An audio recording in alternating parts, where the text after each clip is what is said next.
जो एक फौजी सीआरपी में, पहले मिलिट्री में, फिर सीआरपी में जितना पैसा कमा के लाता है वो 35 साल केस पे लगा देता है और उसके बाद उनके बच्चों को कुछ मिलता नहीं है। लैंड ग्रैबर जो है वो अपने वो करते हैं। लैंड ग्रैबर कौन में, उनमें से हमारे यहाँ के लीडर जम्मू उसमें भी ये हमें बताते हैं कि टोटल लैंड जेडीए इतनी, चन्नी कमाला 15 कनाल 12 मरले लैंड इन द पोजेशन 5 कनाल। और इसको पढ़िए, ये डेवलपर को बुलाता है। ये नक्शा है हमारी जमीन का, 30 लाख पर कनाल 2009 में 30 लाख पर कनाल, मतलब 30 से उसको 15 मंदिर को, 6 कनाल 11 मंजिल शिव मंदिर को किस कैपेसिटी में गए वो। और वो लैंड मैं आपको बता दूं, वो लैंड है जानी त्रुटाना। वो उसके बाद हम जब केस स्पॉट पे एक 10 मरले भी जमीन जो नहीं है ना, तो कॉलोनी जेडी ने काटी ना तेजी आनी है भाई नाल आइए नाल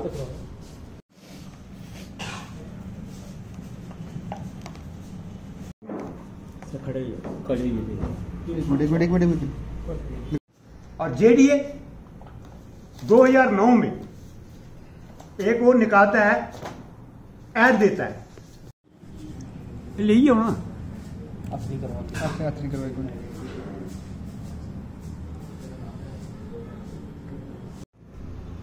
हमारे मुंह से, हमारे बच्चों के मुंह से छीन ली। गवर्नमेंट हमें बताए कि वो जमीन कहां पर है। अगर गवर्नमेंट नहीं बता सकती तो हम बताते हैं कि वो जमीन लैंड ग्रैबर के हाथ में है। आज की डेट में लैंड ग्रैबर उधर बहुत कॉलोनियां बना के, बहुत बड़े महल बना के। सन्नाब श्री अमर सिंह, हमारी एक ज़मीन थी जो कि रकबा सरकार हो गई शन्नी कमाला में, अर्जानी त्रुटाना।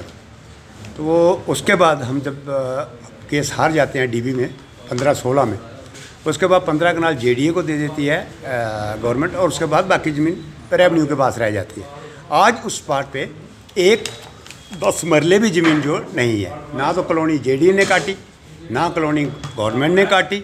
वहाँ पे वो जो लैंड थी वो लैंड ग्रैबरों के हाथ में चली गई। जेडीए, रेवेन्यू, ये दोनों मिलकर एक खेल खेला इन्होंने और सारी ज़मीन जो थी वो लैंड ग्रैबरों को दे दी। और लैंड ग्रैबर करोड़ों में उन ज़मीनों को बेच रहे हैं, मतलब मकान बना के। अभी मेरे पास ये पूरा रिकॉर्ड पड़ा हुआ है। 2009 में ये ज़मीन ये ऑक्शन करने के लिए बुलाते हैं जेडीए वाले, और आज हम जब इनको पूछते हैं कि ये ज़मीन कहाँ है तो ये बोलते हैं कि ज़मीन कुछ मंदिर में चली गई, कुछ कहीं चली गई, कुछ रोडों में चली गई। ये बताएं कि रोड लगाए कहाँ पे इन्होंने। अगर कॉलोनी काटी है तो बताएं कि रोड लगाए हैं। गवर्नमेंट बताएगी अगर कॉलोनी काटी है तो रोड लगे, 3 कनाल रोडों में चली गई। दैट्स वाई हम यही सवाल करते हैं कि अगर हमारे पिताजी जो फौज में थे, देश की सेवा करते थे, उनके हाथ से निकल गई, लेकिन वो ज़मीन गई कहाँ?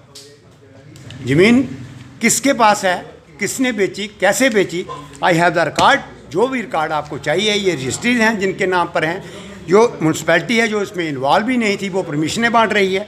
जेडीए बोलता है रेवेन्यू को, रेवेन्यू बोलता है जेडीए को, लेकिन वो ज़मीन अभी तक हमें नहीं मिल रही। अब आपकी क्या डिमांड है? हमारी डिमांड ये है, हाथ जोड़कर गवर्नर साहब से, कि हमारे पिताजी को, फौजी पिताजी को यही श्रद्धांजलि होगी कि हमें बताया जाए कि जो 35 कनाल ज़मीन आपसे हमसे आपने ली थी वो कहाँ पर है।